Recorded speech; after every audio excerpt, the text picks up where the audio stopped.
gorgeous ones. Welcome to part 3 of stress and your health and weight loss place, journey, adventure, path, whatever we want to call it. It's Wednesday. On Wednesdays, I always wear my hoodie. Wednesdays are my non-clinical days, so I work at home. And do you have that thing where you think in your head? So in my head, I've made up a little song, and it's a song to that. If you're a child of the 80s, you'll know it. It's called "You Will Always Find Me in the Kitchen at Parties."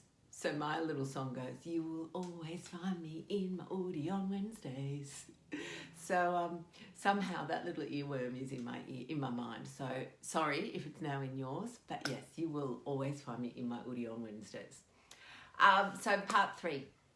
So we've been talking about stress being a physiological response. Good morning, Pip.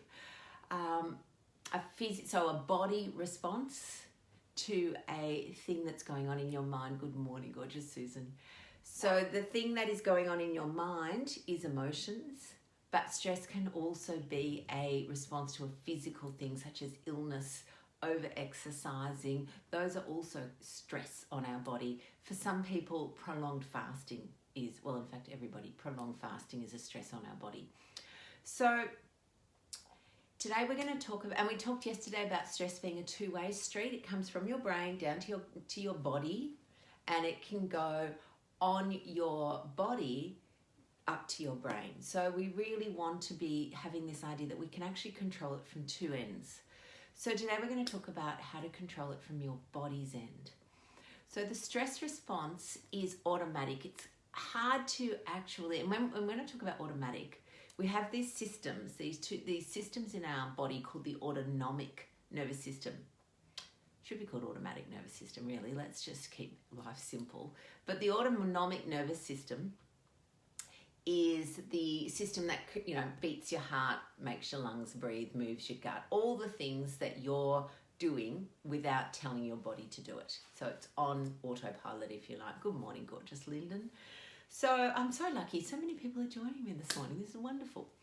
So what we're wanting is to recognize that in this automatic nervous system, there is, as I said yesterday, the thing that we can control is our breathing. So for the majority of us, and this is probably not a great exercise to be demonstrating in my hoodie, but oh well, I hadn't thought that far ahead. When we breathe, most of us breathe in the top half of our chest. We do this. If you're taking a big breath, everyone puts their shoulders up towards their ears. But what that actually does is it doesn't actually expand our lung capacity that much. We're just moving it up. What we really want to expand our lung capacity is being able to put your diaphragm down. So your diaphragm is a big muscle that's under our lungs, and it can go down. So to expand our lung capacity, we can actually go up and down. But we don't. We just go up in this bit. If I say to people breathe fast, it's amazing. Like I do this in the clinic. If I take a big breath, everyone does this. You bring your shoulders up. You don't need to bring your shoulders up to take a big breath. So what we need to do is we need to learn how to practice bringing our diaphragm down, but that's not intuitive to us unless you've played a musical instrument or you're an opera singer or something, because most of us don't get taught to use your diaphragm to do your breathing. So in my head, I'm imagining a coffee plunger. So the coffee plunger is like your diaphragm, and it has to go down to expand the space above it. Does that make sense? So when you're pushing your diaphragm down, weirdly, what happens is that your belly goes out, which is the other thing we do. When most people, when they take a big breath, you take your shoulders up and you suck your gut in. Think about it, that's how we do it. And so you're holding your gut in. That's not actually expanding your lung place at all. So we need to bring our diaphragm down, which actually forces our gut muscles, our tummy out, if you like. So it's almost the opposite. It takes a little bit, it's like rubbing your head and patting your tummy. It takes a bit of concentration. But once you get it, you can then do it really easily. When we do these sorts of lovely deep breaths, it sends a really clear message to our brain that all is well. Because I can tell you, from an evolutionary point of view, nobody stood in front of a bear doing their deep breathing. The human race would not be existing. And remember, our stress response is a primitive response. And when I say primitive, I mean really deep in our evolutionary brain to keep us safe as individual humans, but also as species. So everything our brain does is designed to keep us safe. The problem is that our brain hasn't actually kept up with our modern life.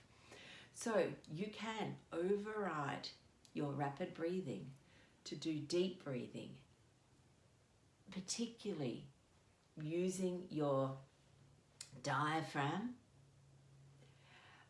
If you're getting a little lightheaded, slow it down. So you breathe deeply and slowly. And for some people, they like to count. And there's two sorts of breathings you can do to counting. One's called square breathing. And you breathe in for 4, hold for 4, out for 4, hold for 4. Some people find that a little hard at first, and you can do it for 3. Again, remember, your body and your brain have got to adapt. We can't just be brilliant diaphragmatic breathers in the first second. So some people will do that square breathing using 3 as their number. The other thing you can do is something called triangle breathing, which is where you might breathe in for 3, hold for 4, out for 7. So you go in, 2, 3, 4, hold, 2, 3, 4, out, 2, 3, 4, 5, 6, 7. And as I'm going out then, my diaphragm pushed down, I could feel my belly going out. So you can actually have that your own biofeedback. Diaphragm going down, belly going out, telling your brain that you're doing something that is extremely calming, that there is no need for it to be worried. Okay, it's the easiest thing we can do to override, if you like, our automatic, i.e. autonomic responses. Lovelies, I would love you to practice that. It takes practice, okay? Don't get me wrong, it takes practice. You have to consciously do it. It's not in our conscious brain. You might need to set reminders.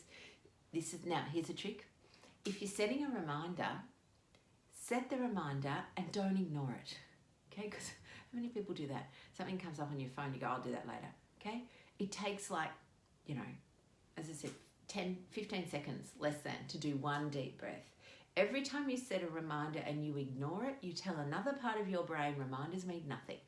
Okay, our brain is an incredibly complex organ with lots of different parts that do lots of different things, and they're often not always, you'd think they would be, but they're not always unified.